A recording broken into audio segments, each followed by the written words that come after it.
영적 무지 타파 시리즈, 아직도 내게 부족한 한 가지 두 번째 이야기, 어긋난 충성, 모든 것을 버리고 주를 따랐는데 라는 말씀의 제목으로 하나님 말씀 전하겠습니다. 어긋난 충성, 모든 것을 버리고 주를 따랐는데. 여러분은 여러분의 가지신 그 구원의 은혜가 여러분 안에 충만함을 믿으십니까? 하나님이 우리에게 베풀어 주신 그 구원의 은혜가 저와 여러분 우리 모두 삶 가운데, 매일의 삶 가운데 가득 채워져 있기를 간절히 소망합니다. 오랜 시간 동안 그리스도인으로 살면서 우리가 늘 조심하고 주의해야 하는 것 중에 하나가 바로 영적 무지함입니다. 영적 무지함. 이 영적 무지함이라는 것은 무엇이냐면, 하나님의 말씀, 들려지는 하나님의 말씀, 보여지는 하나님의 말씀, 우리 안에 선포되어지는 그 말씀이 문자적인 그 자체로 전달되어지는 것이 아니라 그 안에 숨겨진 비밀로 담겨져 있는 영적인 의미를 바르게 깨달아 살아가는 것을 말합니다. 내가 영적 무지함이 있으면 나에게 선포되어지는 그 말씀의 은혜가 나의 가슴을 만지지 못하고 어떠한 의미인지 잘 모른 채 그저 문자적으로 해석해서 하나의 신앙생활, 교회생활하는 것에 집중하게 만들죠. 그러나 우리가 영적 무지함이라는 것들을 깨뜨리고 하나님의 말씀을 듣는다라면 우리에게 들려지는 말씀이 영적으로 어떠한 의미를 나에게 선포하는지, 오늘 이 시간 하나님이 나에게 무엇을 말씀하시는지를 우리는 알 수가 있습니다. 저는 저와 여러분, 이곳에 계신 우리 모두가 하나님의 말씀에 늘 깨어 있어서 우리가 갖고 있는 영적 무지함의 이 자리를 걷어내고 하나님의 말씀을 선명히 듣는 한 사람 한 사람 되시기를 간절히 축원합니다. 그렇다면 영적 무지함을 들여다보기 위해서 어제와 또 오늘의 말씀 하나로 이어지는 이 마가복음 10장의 본문을 통해 우리에게 주님은 영적 무지함을 타파하기 위해서, 그것들을 깨뜨리기 위해서 아직도 내게 부족한 한 가지 무언가가 반드시 있는데, 그것이 무언가, 이것을 우리가 함께 말씀으로 살펴보려 합니다. 어제 말씀을 잠시 돌이켜보면 어제 말씀을 통하여서 우리는요, 한 사람, 젊은 부자 청년, 제가 어제 설명드린 대로 그 교회에 잘 나가는 유대교회 회당 오빠, 아주 잘 나가는 그 회당 오빠에게 있었던 가진 모든 것들, 그런데 그에게 있지 않았던 그 한 가지, 무언가 부족했던 한 가지에 대해서 우리는 말씀으로 어제 살펴보았죠. 하나님의 사랑이라는 하나님 사랑과 이웃 사랑, 그 이웃 사랑의 계명을 잘 지켜야 영생을 얻을 수 있다라는 예수님의 말 가운데 그가 했던 말 기억하십니까? 저는 어려서부터 그 모든 것들을 다 잘 지켰는데요. 그래서 제가 어제 말씀의 제목이 바로 내게 부족한 한 가지가 뭐라고요? 바로 난 괜찮아, 난 괜찮다라고 했던 이 어긋난 이 자기 위로, 자기 확신으로부터 오게 되는 이것이 문제가 돼서, 그래서 어떻게 해요? 온전한 구원의 빛을 가리고 마는 그 이야기를 우리가 어제 듣게 되었습니다. 그리고 오늘은요, 예수님께서 그의 시선을, 그 이야기를 듣고 너의 모든 소유를 팔아 가난한 자에게 나누어 주어라라는 그 말씀을 듣고 근심하며 떠나가는 그에게서 그 뒷모습을 바라보다 그의 시선을 어디로 돌립니까? 예수님의 제자들에게 돌리죠. 오늘 말씀 23절에 예수께서 둘러보시고 제자들에게 이르시되, 그의 시선을 예수의 제자들에게로 옮겨 이제는 제자들을 향하여서 바로 그들이 이 땅에 머물며 살아갈 때, 구원받은 그 영생의 그 생명의 삶을 살아갈 때 바로 그들에게 부족한 한 가지가 무엇인가, 오늘 그것을 바로 어긋난 충성, 모든 것을 버리고 주를 따랐는데 라는 베드로의 고백을 통해 예수님이 그들에게 말씀하시는 본문이 바로 오늘 본문의 이야기입니다. 저는 오늘 이 말씀을 통해서요, 우리가 살아가는 우리의 인생의 시간 속에서 내가 믿는 하나님, 내가 믿고 확신하는 그 구원, 영생의 자리가 하나님의 은혜로 해석되어지고 이해되는 영적인 자리가 되기를 간절히 축원합니다. 문자적으로 들려져서 문자적으로 구원을 믿는 인생이 아니라, 그러한 종교적인 구원관을 가지고 살아가는 우리들이 아니라 참다운 구원, 영생을 얻기 위해 올바른 구원관을 가져야 하는데, 그것에 대해서 오늘 우리는 깊이 있는 하나님의 말씀을 통해 두 가지 정도 함께 살펴보기 원합니다. 어긋난 충성, 모든 것을 벗어버리고 주를 따랐는데, 오늘 첫 번째로 올바른 구원관을 가지기 위해서 우리는요, 우리가 가진 우리의 고정관념을 반드시 깨뜨리셔야만 합니다. 우리는 우리가 가진 우리의 고정관념들을 깨뜨려 버리셔야 합니다. 오늘 말씀 23절입니다. 예수께서 둘러보시고 제자들에게 이르시되 재물이 있는 자는 하나님의 나라에 들어가기가 심히 어렵도다 하시니 24절 전반부입니다. 제자들이 그 말씀에 놀라는지라. 아멘. 예수님의 시선이 옮겨졌습니다. 근심하며 떠나가는 한 부자 청년을 바라보며 그에게 꼭 가르쳐 주시고 싶었던 어긋난 자기 위로 가운데 있었던 그 부족한 한 가지를 그에게 말씀하여 주셨는데, 오늘 그 시선이 거기서 끝난 것이 아니라 예수님의 제자에게로 흘러갔다라는 거예요. 왜 예수님께서 그의 시선을 제자들에게 옮겼을까요? 한 부자 청년이 가지고 있었던 자기의 만족, 자기 확신, 난 괜찮아라는 그 자리가 오늘 이 자리에서 나와 함께 오랜 시간 동고동록하는 나의 제자들 너희들에게도 예외는 아니다라는 것이에요. 그러면서 그들에게 말씀하셨던 말씀이 재물이 있는 자는 하나님의 나라에 들어가기가 심히 어렵다라고 말씀해 주십니다. 그냥 간단히 말하면 부자는 하늘나라에 가기 어려워, 이렇게 되는 거잖아요. 그런데 여러분, 이 말을 듣고 예수님의 제자들이 놀랐습니다. 매우 놀랐어요. 그들이 놀란 놀람이 무엇입니까? 여기에서 놀라는지라라고 표현된 이 헬라어 담베오라는 단어, 이것은 be amazed, 그 다음에 아스타니시 이렇게 해석이 돼요. 그런데 이러한 것들이 어떤 거냐면 경악하게 하고 마비시키는 거예요. 무언가 내가 갖고 있는 생각과 내가 갖고 있는 삶의 기준이 틀렸다라고 느꼈을 때 우리 인간이 느낄 수 있는 반응이에요. 설마 그게 아닌 것 같은데 라고 놀라는 거예요.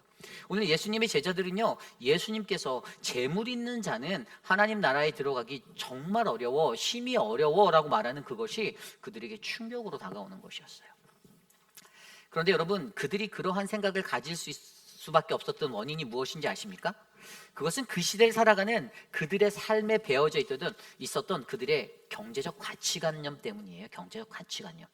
그들이 가지고 있었던 경제적 가치관념이 그들이 믿고 살았던 말씀에서 왔거든요. 레위기 26장 3절과 9절 10절 말씀에 이러한 말씀이 있습니다. 너희가 내 규례와 계명을 준행하면 내가 너희에게 철 따라 비를 주리니 땅은 그 산물을 내고 밭의 나무는 열매를 맺으리라. 내가 너희를 돌보아 너희를 번성하게 하고 너희를 창대하게 할 것이며 내가 너희와 함께하는 내 언약을 이행하리라. 너희는 오래 두었던 묵은 곡식을 먹다가 새 곡식으로 말미암아 묵은 곡식을 치우게 될 것이며. 아멘. 이스라엘 백성들에게 광야에서 선포해 주셨던 그 은혜의 말씀 중에 하나가 바로 내가 너희에게 복을 주겠다라는 거예요. 다만 계명을 준행하면이라는 단서, 조건이 붙습니다.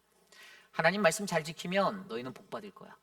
그것으로 이해된 이 유대인의 삶 가운데 자신들의 부가 채워지고 자신이 물질이 풍성해지는 것들을 느낄 때마다 그들은 하나님이 내게 복 주시는구나라는 경제관념을 갖게 됐어요.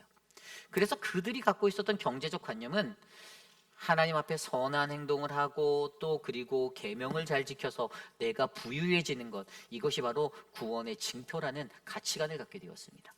이것이 바로 그들이 가지고 있었던 고정관념이에요. 그런데 여러분, 이러한 고정관념이, 제자들에게 있었던 이러한 고정관념이 맞는 거였을까요? 맞다라고 말씀하실 수도 있지만 실질적으로 여러분, 그들이 갖고 있는 이 고정관념은요, 어떻게 보면 하나님의 역사와 그들이 능력을 발휘하는 것들의 제한적인 것들로 영향을 줄 수 있는 것들이 될 수가 있었습니다. 하나님이 어떻게 일하시는지를 바라보아야 되는데 인간이 가지고 있는 그 좁은 고정관념이 그들을 틀에 박힌 형식의 기존의 틀에 얽매인 자들로 만들어버렸다는 것이에요. 여러분, 고정관념이란 무엇이죠? 고정관념이라는 것은요, 우리의 삶의 환경과 어떠한 습관들, 가치관, 전통, 문화, 풍습들, 내 삶에서 이루어지는 내가 갖게 되는 그것들로 인해서 만들어진 정형화된 생각, 틀을 말하는 거예요.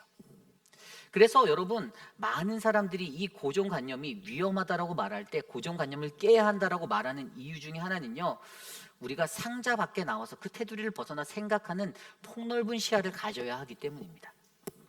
그래서 여러분, 이 영어로 따져보면 이 고정관념이라고 말하는 이 stereotypes, 이것을 뭐 break stereotypes 한다고 말하거나 아니면 out of box thinking 한다라는 거, 상자 밖에 나와서 이것을 생각해야 된다고 말하는 것은 형식에 얽매여져 있는 생각으로 어떤 것들을 구속하면 안 되기 때문이죠. 그런데 여러분, 오늘 이 말씀 속에 나온 제자들도요, 그들 안에 구원이라는 것, 성공이라는 것, 그들이 앞으로 장차 성취할 모든 것들을 그들의 그 생각의 틀에 맞춰놓고 살게 되었던 것이에요.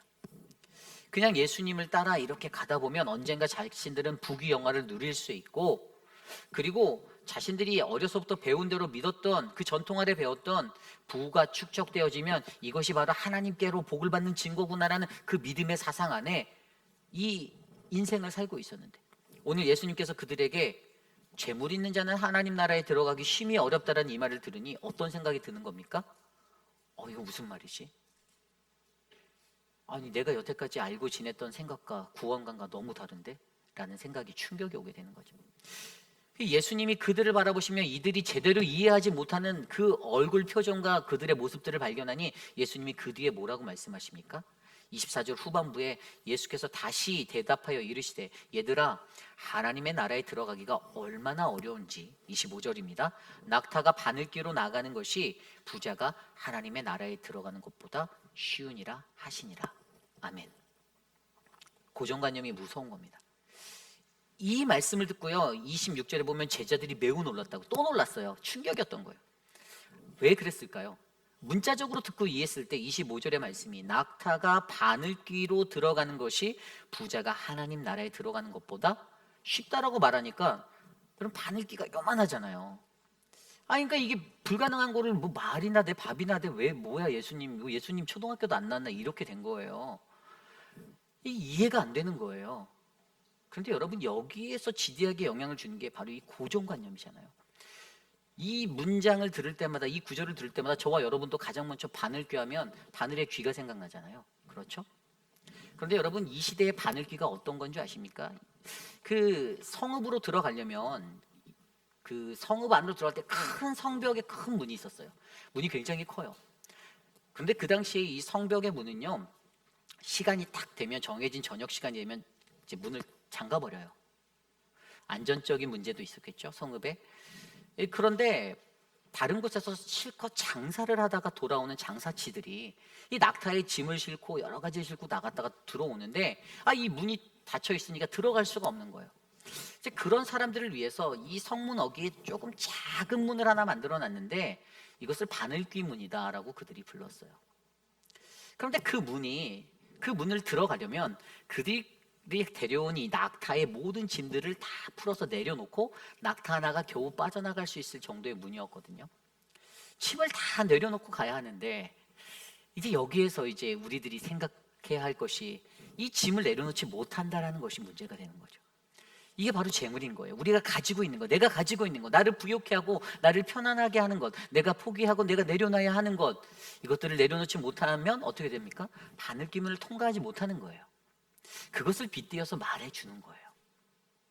그런데 이러한 고정관념들, 제자들에게도 동일하게 부어져 있었던, 어렸을 때부터 학습되어지고 풍습으로 배웠고 전통적으로 배웠던 그 모든 고정 가치관이, 경제적 가치관이 그들에게 자리 잡아서 오늘 예수님이 말씀하시는 이 구절 한 구절 한 구절 한마디를 올바르게 영적으로 받아들이지 못하고 이해하지 못해서 그들이 놀라는 거예요. 아니, 그럼 저 부자들도 천국에 못 가면 나 같은 사람은 어떻게 천국에 가지라는 생각이 드는 거예요. 그런 갈등이, 내면적 갈등이 그 안에서 일어납니다. 그렇습니다, 여러분. 고정관념이 이래서 무서운 거예요. 어느 한 교회에 이 목사님이 성찬식을 집례하는데, 어떤 젊은 부부가 맨 앞쪽에 앉아갖고 둘이 이제 성찬식을 하는데, 이렇게 잔을 나누고 떡을 나누는데, 이 남자가 갑자기 이 잔을 자기 아내에게 이렇게 해서 먹여주는 거예요. 떡도 이렇게 먹여주는 거예요.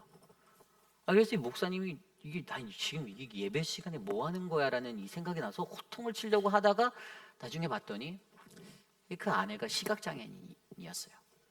이제 그걸 몰랐던 거죠. 고정관념이란 것이 이런 거예요.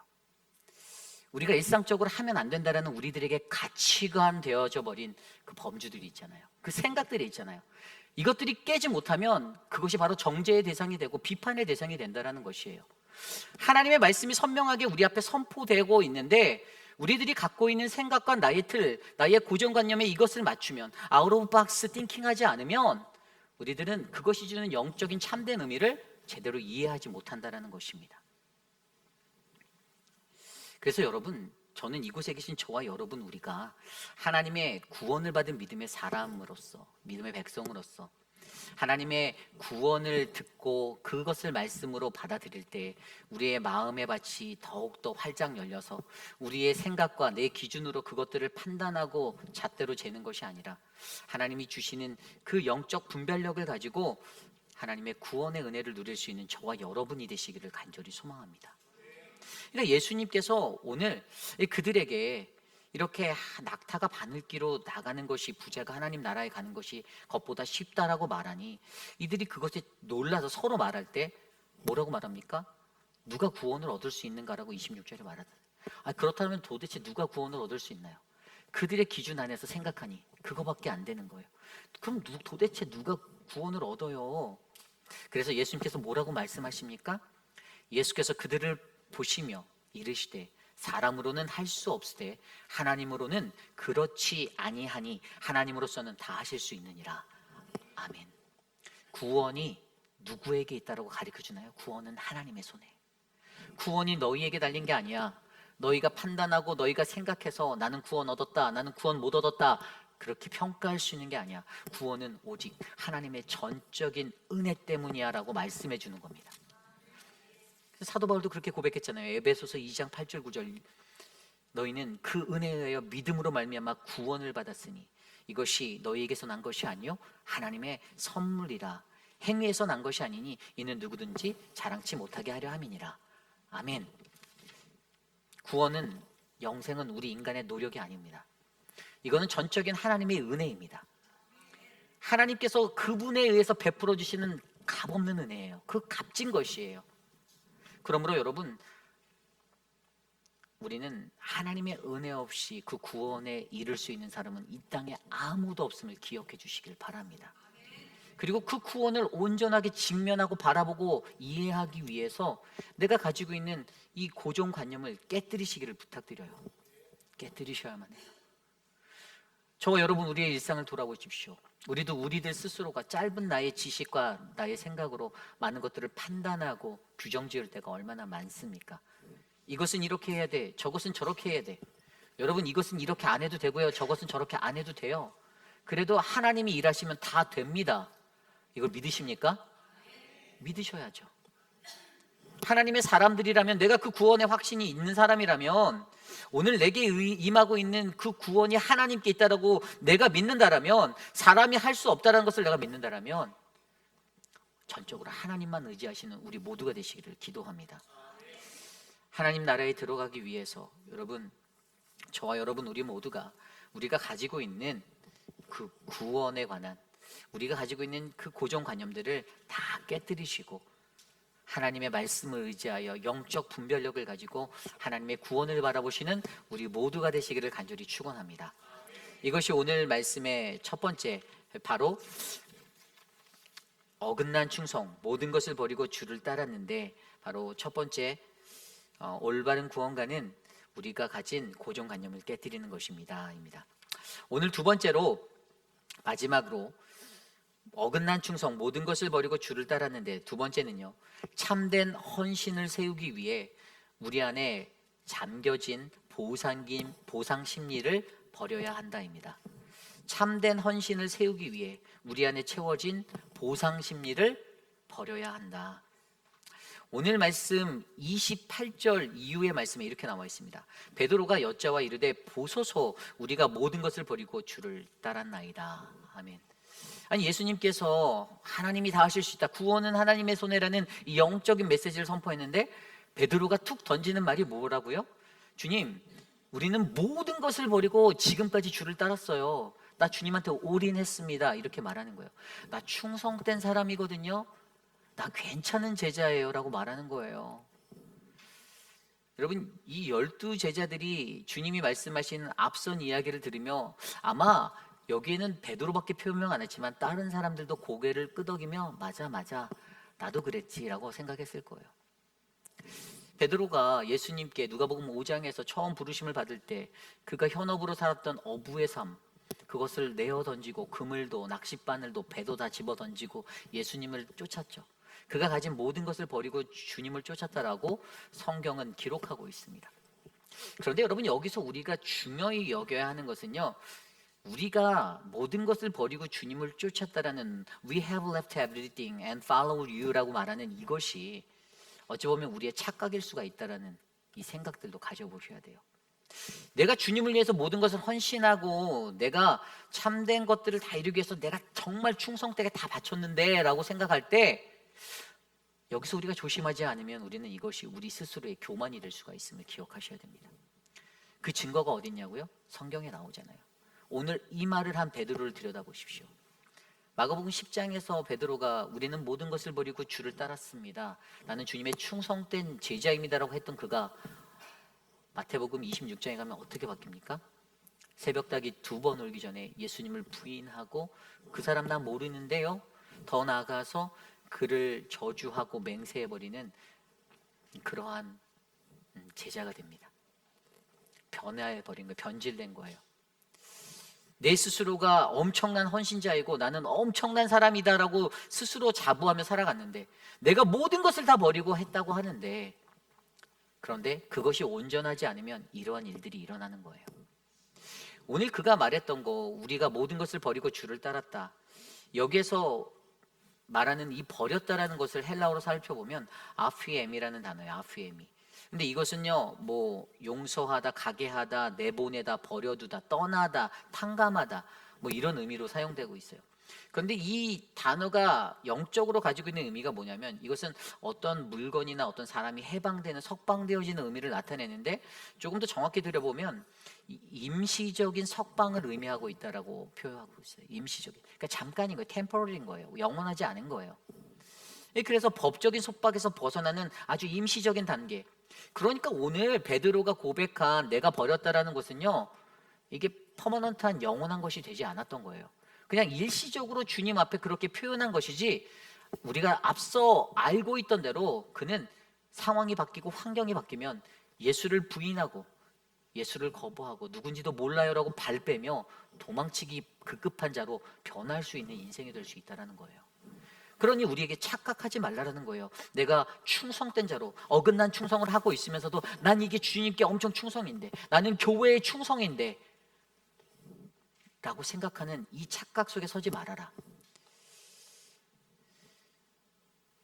그래서 예수님께서 그에게 뭐라고 말씀해 주십니까? 그 다음 말씀에 보면 예수께서 이르시되 내가 진실로 너희에게 이르노니 나와 복음을 위하여 집이나 형제나 자매나 어머니나 아버지나 자식과 전토를 벌인 자는 현세에 있어 집과 형제와 자매와 어머니와 자식과 전토를 100배나 받되 박해를 겸하여 받고 내세에 영생을 받지 못할 자가 없느니라. 그러나 먼저 된 자로서 나중되고 나중된 자로서 먼저 될 자가 많으니라. 아멘. 예수님이 그에게 말씀해 주시는 거 29절에서 느껴지시나요? 내가 진실로 너에게 이르노니. 예수님의 이 안타까움이 느껴지시나요? 저렇게 대답하고 있는 베드로를 바라보고 제자들을 바라보며 안타까운 거예요. 아직도 이들이 깨닫지 못했구나. 얘네들이 아직 이해 못했구나. 그래서 내가 진실로 너희에게 말하는데, 내가 진짜 내가 너희에게 말해주는데, 그러면서 말한 게 나와 복음을 위해서 너희의 가족과 너희의 모든 것들을 다 버린 사람들, 이 땅에 살아갈 때에 어떻게 해요? 축복받을 거야. 100배, 이 땅에서 100배의 축복을 받을 거야. 그런데 플러스 고난도 반드시 온다. 이게 중요한 거예요. 유대인들이 가졌던 축복의 사상에 머물러 있는 자리가 아니라, 그 긍정의 힘으로 살아가는 이 물질 만능주의의 이것이 아니라, 거기에는 고난이 항상 함께 담겨 있는 축복이 우리에게 온다라는 거예요. 그래서 고난도 축복이다라고 말하는 거잖아요. 그러면서 뭐라고 말해요? 그것들을 감당할 때 후에 너희가 영생을 얻게 될 것이다. 너희가 그날에 영원한 생명을 받게 될 것이야 라고 말하면서 한 가지 더 얘기하죠. 앞서니가 뒤떨어지게 되고 뒤떨어지니까 앞서게 될 수 있다. 이게 뭔 말입니까? 목사가 지옥 갈 수 있고 머슴이 천국에 갈 수 있다는 거예요. 장로가 지옥에 갈 수 있고 서리 집사가 천국에 갈 수 있다는 얘기예요. 앞선 자가 뒤떨어지고 뒤떨어지니까 앞설 수 있더라. 결국에 이 믿음 생활의 원리를 말하여 주며 믿음이 연약한 그들을 바라보고 너희들 안에 너희들이 가지고 있는 그 착각 속에서 스스로가 충성된 자라고 생각하지 말고 너희가 참된 헌신의 모습으로 거듭나기에 노력해라. 이것이 중요하죠. 근데 여러분, 우리가 그렇다면 어떻게 하면 내가 참된 헌신자가 될까? 이것을 고민해 볼 수 있겠죠. 그 오스왈드 챔버스라는 그러한 신학가가 주님은 나의 최고봉이라는 책을 썼어요. 근데 이 책에 이러한 구절이 있어요. 참된 헌신에 대해서 말하는데, 참된 헌신은 하나님만을 위한 것이어야 합니다. 만일 하나님께 무언가를 더 얻으려고 헌신하고 있다면 그것은 성령의 역사가 없는 헌신이고 자신의 유익을 구하는 비굴한 장사 속 마음일 뿐입니다. 아멘. 느껴지십니까? 그가 뭐라고 지적했냐면 참된 헌신이 없대요. 근데 참된 헌신이 없는 것은, 우리가 참된 헌신은 오직 하나님만을 위한 것, 오직 그리스도만을 위한 것이 되어야 되는데 거기에 내 생각, 내 주관, 내가 원하는 게 끼어들어가는 거예요. 그러다 보니 참된 헌신이 없고 거기에는 오히려 성령의 역사도 없고 내 유익만 구하는 아주 비굴한 장사치가 된다라는 것이죠. 장사치. 그냥 장사하기 위해서 흥정하는 장사꾼, 하나님하고 딜하는, 하나님 나 이거 주세요, 나 이거 할게요, 하나님 나 구원 주세요, 내가 뭐 할게요, 당신이 구원 주면 내가 11조 하지 뭐, 이렇게 간다라는 거예요. 장사치가 되어버린다라는 거예요. 여러분, 천국에 들어가는 것, 죄로부터 구원을 받는 것, 유익의 존재가 되는 것, 여러분 이것은 우리가 별로 생각하지 않아도 돼요. 내가 참된 헌신을 하고 있다면 이것은 우리의 삶 가운데 자연스럽게 일어날 것들입니다. 그런데 내가 겉으로 그걸 치장하고 보여주기 위해서 하나님과 딜하며 사는 거예요. 여러분, 그래서 이 오스왈드 챔버스가 이 참된 신앙을 얘기하면서 어떤 것을 얘기하냐면, 이 장사치처럼 하는 이게 왜 일어나는가? 우리 인간 안에 들려있는 심리학적인 그 보상 심리가 작용된다라는 거예요. 내가 무언가 기브 앤 테이크 해야 되는 거예요. 내가 뭔가 했으면 내가 받아야 되는 거예요. 인간이 가지고 있는 이 보상 심리가 작동되면서 그가 이것을 뭐라고 해석했냐면 커머셜 스피릿이라고 했어요. 커머셜 스피릿. 홀리 스피릿이 아니라 인생을, 신앙생활 하면서 커머셜 스피릿으로 교회 다니고 신앙생활 하는 사람들.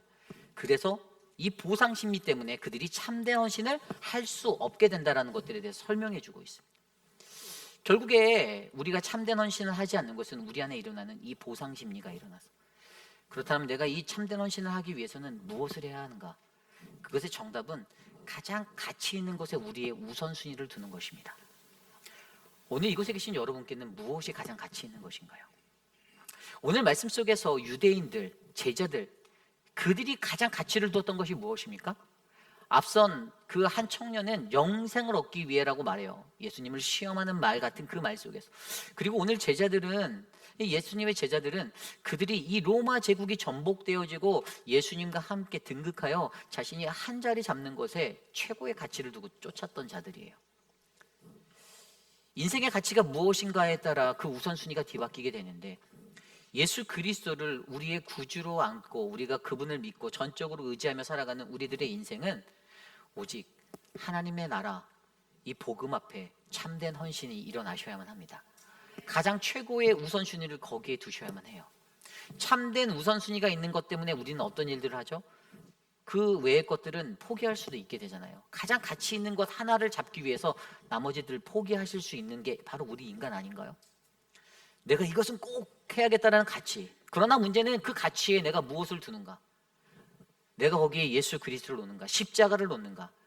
아니면 내가 지금 당장 하고 싶은, 남들에게 보여줘서 야, 쟤 멋있다, 야, 저 사람 앞에서 찬양하니까 멋있다, 야, 저 사람 드럼 치니까, 저 사람 기타 치니까 멋있다, 이런 평판받는 걸 원하시는지, 과연 내가 오늘 이 시대를 살아가며 내가 어떠한 모습으로 하나님 앞에 최고의 우선순위를 두고 오직 하나님께 영광, 오직 하나님만이라는 이 믿음의 삶으로 참된 헌신을 드릴 수 있는지 생각해 보시는 저와 여러분 되시기를 간절히 소망합니다. 누가복음 9장 말씀에 보면 예수님을 따르겠다라고 하는데 아버지가 돌아가셔서 아버지를 장사하고 따르겠다라고 말하는 한 사람이 나옵니다. 그런데 그에게 예수님이 뭐라고 말씀하십니까?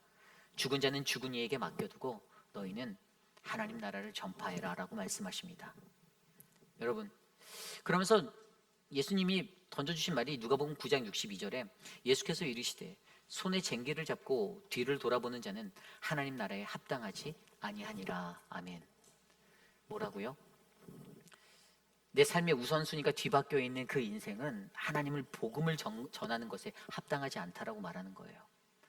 예수 그리스도만이 오직 최우선이 되어야 되고, 그래서 다른 사람의 시선이 별로 두렵지도 않고 그것이 중요하지도 않고 다른 환경도 별로 중요하지 않고 오직 내가 예수님의 복음을 오늘 어떻게 전하지? 가장 핵심은 제자로 살아가는 그 모든 하나님의 백성들의 가장 핵심은 나에게 우선순위가 무엇인가? 그 하나님이 나의 우선순위가 되어서 살아갈 때 가장 진정으로 가치 있는 것에 내 모든 것에 우선순위를 둘 때 그 주변의 모든 것들은 내가 자연스럽게 포기할 수 있는, 그래서 가장 아름다운 복음의 파수꾼이 되는 저와 여러분 우리 모두가 되시기를 간절히 축원합니다. 어떠한 결과와 상황과 환경에 상관없이 주님께서 우리에게 있으라고 하신 그곳에서 저와 여러분은 그냥 묵묵히 변함없이 서 있기만 하시면 되는 겁니다. 하나님을 믿고 의지하며 그것들을 감당하시기만 하면 되는 겁니다. 그때 우리 안에 참된 헌신이 불길같이 일어날 줄 저는 믿습니다. 오늘 우리의 삶 가운데 저와 여러분이 가지고 있는 우리의 연약함은 무엇입니까? 참된 헌신을 여러분은 하고 계십니까? 여러분의 헌신은 정말로 참된 헌신입니까? 제가 교회에서 목회를 하다가, 교회라는 공동체에서 목회를 하다가 그런 분들을 간혹 만날 때가 있어요. 내가 교회도 엄청 많이 했대요. 이것도 내가 했고 저것도 내가 했고. 그렇게 말하시는 분들은 그게 진짜 참된 헌신이면 그 말을 하지 마셔야 돼요. 오른손이 한 일을 왼손이 모르게 하는 게 참된 헌신이에요. 지나가다가 교회에 흘려진 쓰레기라도 가장 먼저 허리를 숙여서 주스실 수 있는 분이 참된 헌신하시는 분입니다. 지나가다가 교회 유리창에 때가 꼈으면 내 옷 소매로라도 그것을 닦는 분이 진짜 참된 헌신을 하시는 분이에요. 무엇이 참된 헌신입니까? 저와 여러분 우리의 삶에 하나님이 오늘 물어보고 계세요. 너는 과연 참된 헌신을 세우기 위해 너희 안에 채워져 있는 그 보상 심리를 작동하는 그것들을 버리고 살고 있니? 우리 안에 참된 헌신이 부어지기를 간절히 기대합니다. 그래서 저희 교회가, 사랑하는 우리 회피라는 장로교회가 주님이 보시기에 더욱더 아름다운 믿음의 거룩한 성전 될 줄 저는 믿습니다. 이제 말씀을 정리하고자 합니다. 여러분, 우리가 인생을 살아갈 때요, 사람은 태어나면서부터 자기 자신이 원하지 않는 개 2마리를 키워야 한대요. 개 키우시는 분들이 아시겠지만 저는 개를 안 키워서 모르겠는데 저도 개를 키우고 있었더라고요.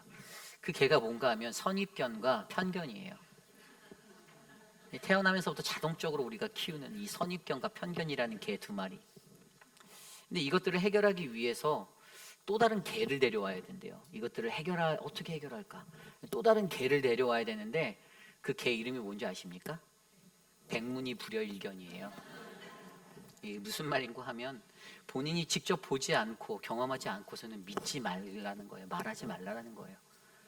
사람들의 문제가 보지도 않고 확인도 안 하면서 말하는 거 좋아하잖아요. 그러면서 믿는다는 듯이 떠들잖아요.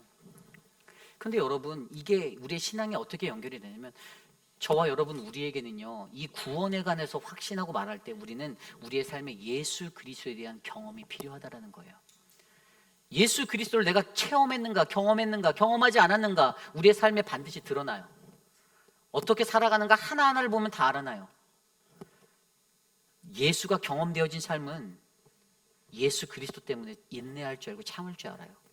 버텨낼 줄 알아요.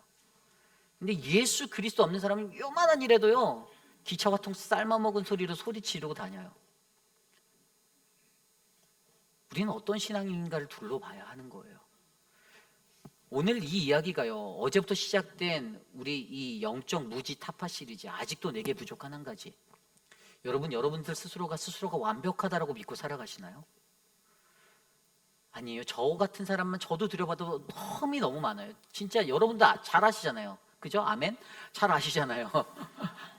저 쬐끄만 목사가 얼마나 흠이 많습니까? 성격도 까칠한 것 같고 좀 어디서 논 것 같기도 하고, 좀 이게 어떻게 저런 게 목사가 됐지라고 느끼시는 분들도 계실지 모르지만, 중요한 건 불완전한 우리들에게 하나님이 가장 원하는 한 가지는 우리의 영이 끼어서 나의 연약함을 바라보고, 하나님, 그래서 내게 주님의 도움이 필요합니다예요. 베드로가 뭐라고 말했어요? 모든 것을 버리고 주님 내가 따랐는데요, 이렇게 말했어요. 얼마나 안타깝습니까? 눈이 가려져 있어요. 자신을 못 봐요. 내가 이렇게 했다라는 것만 내세워요. 내가 올인했는데 왜요? 뭐가 부족한데요? 이거예요. 어제 말씀에 살펴봤던 한 청년도 내가 어려서부터 다 지켰는데요, 근데 왜 내게 그 구원의 영생이 없냐라는 거예요. 왜 없습니까? 예수님을 체험하지 못했기 때문이죠. 그분을 전인격적으로 만나지 못했기 때문이죠. 70평생 80평생을 살아도 예수님에 대한 체험이 없다라면 여러분 구원에 대해서 확신하지 못합니다. 오늘 저와 여러분 우리의 삶 가운데 유대인들이 가졌던 고정관념이, 그들이 가졌던 가장 큰 실수가 뭔지 아세요? 예수를 메시아로 알아보지 못했다라는 거예요. 마가복음에서 우리가 계속적으로 드러나는 모든 기적과 이적의 사건들 속에서도 선포되어지는 예수가 그리스도 메시아라는 이것을 그들이 인정하지 못했기 때문에 그들은 오늘까지 멍하니 기다리고 있어요. 저와 여러분의 우리의 신앙의 자리를 돌아보십시오. 영적 분별력이 우리에게 필요합니다. 나의 영적 무지함이 있다면 하나님 나를 불쌍히 여겨주세요. 나의 이것들을 타파해 주세요. 아직도 내게 부족한 그 한 가지가 너무나도 많은데 나는 혹시 어긋난 충성하며 모든 것을 버리고 주를 따랐다라고 나 혼자 고집하며 말하고 있지 않나요? 하나님 나 좀 제발 돌아봐 주세요. 나 스스로의 자기 확신에 빠져갖고 셀프 컨피던스에 빠져갖고 나 스스로가 잘해낼 수 있다는 나의 신념에 사무쳐서 어긋난 그 자기의 확신 가운데 살아가는 우리들의 모습이 있지는 않은지. 그래서 저와 여러분 우리 안에 간절히 필요한 게 무엇입니까? 바로 예수 그리스도예요. 오늘 이곳에 예수 그리스도가 필요합니다. 가난한 나의 삶에, 빈들의 마른 풀 같은 나의 삶에 예수 그리스도 그분이 필요해요. 그분이 나를 만져주시고 그분이 나를 잡아주시고 그분이 나를 채워주셔야 돼요. 그래서 저와 여러분 우리 모두가 이 시간 기도할 때 하나님 우리 교회에 하나님의 은혜가 충만하도록 하나님 나를 도와주시옵소서. 우리 함께 잠깐 묵상으로 오늘 말씀 기도하며 나갑니다. 함께 기도합니다. 하나님 도와주십시오. 하나님 인도하여 주십시오.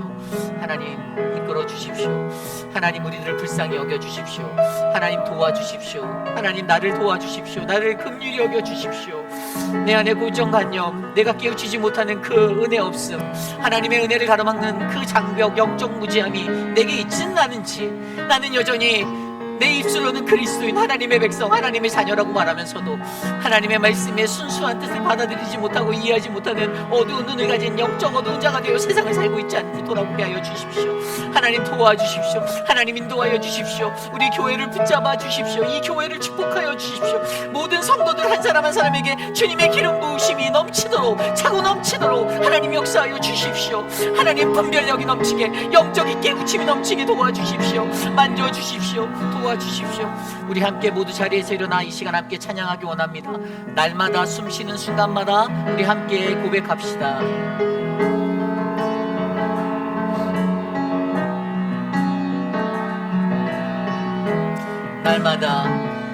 날마다 숨쉬는 순간마다 내 앞에 어려운 일 보내 주님 앞에 이 몸을 맡길 슬픔 없네 두려움 없네 주님의 그 자비로운 손길 항상 인도 주시도다 사랑스레 아픔과 기쁨이 수고와 평화와 안식은 날마다 주님 내 곁에 계셔 날마다 주님 내 곁에 계셔 자비로 날 감싸주시네 주님 앞에 이 몸을 맡길 때 힘주시네 위로와 주네 어린 나를 품에 안으시사 항상 평안함 주시도다. 내가 살아 숨을 쉬는 동안 살피신다 말씀하셨네.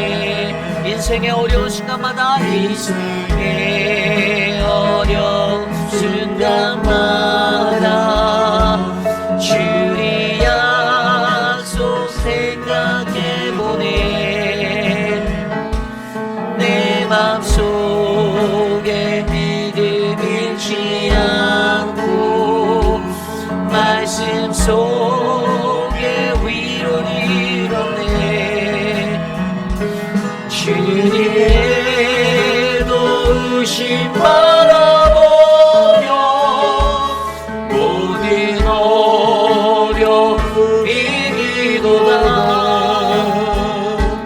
흘러가는 순간순간마다 주님 약속, 주님의 그 자비로운 손길, 주님의 그 자비로운 손, 항상 좋은 것 주시도다. 항상 좋은 것 주시도다. 사랑스레 아픔과 기쁨을, 사랑스레 아픔과 기쁨, 수고와 평화와 안식을, 수고와 평화와 어린 나를 품에 안으시사 어린 나를 품에 안으시사 항상 평안함 주시도다.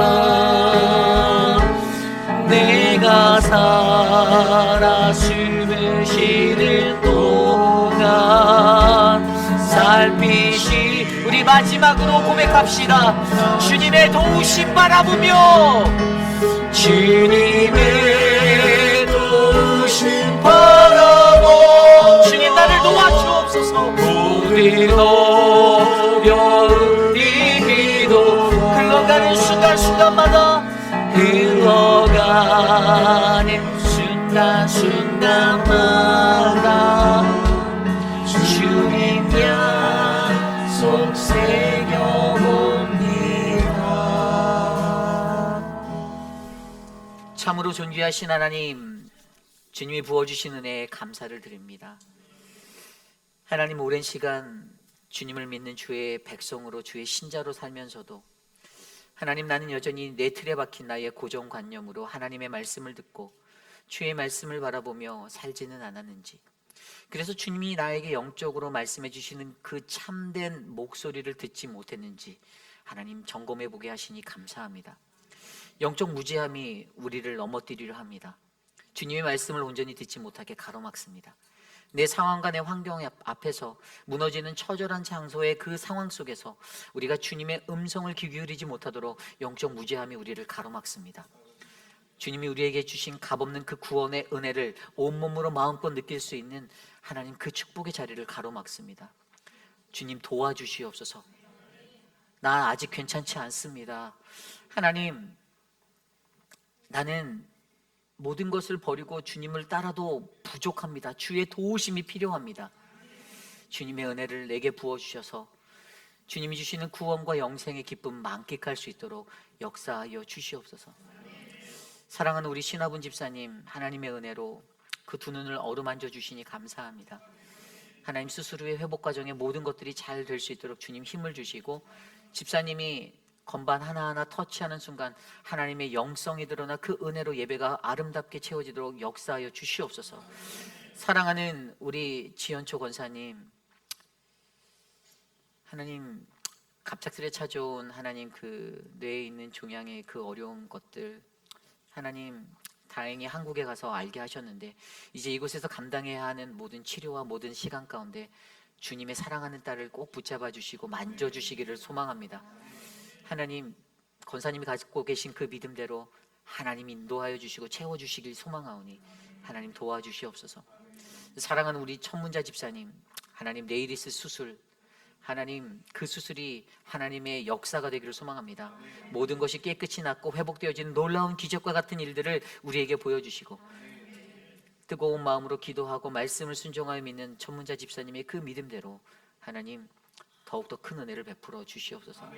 사랑하는 우리 김용우 장로님과 박원료 권사님, 또 하나님 우리 사랑하는 우리 유광현 집사님, 박장순 권사님 건강을 지켜주시고 하나님 멀리서 찾아오는 그 거리, 또 거동이 불편해서 찾아오지 못하는 우리 유광현 집사님의 그 마음 하나님 이해하여 주시고 주님의 크신 은혜로 일으켜 주시옵소서.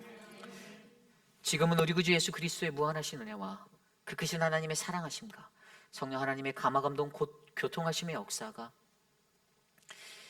어긋난 충성심을 가지고 하나님 나는 헌신하였는데, 나는 충성하였는데, 주님 내가 모든 것을 다 버리고 주를 따랐는데 라고 말하는 그러한 인생이 아니라 여전히 내게는 주님이 필요합니다, 주님 나를 만나주시고 나를 도와주십시오, 나를 불쌍히 여겨주십시오 라고 간구하는 사랑하는 우리 회의필 아닌 장로교회 성도님들 머리머리 위에 지금으로부터 영원토록 함께 하시기를 간절히 축원하옵나이다. 아멘.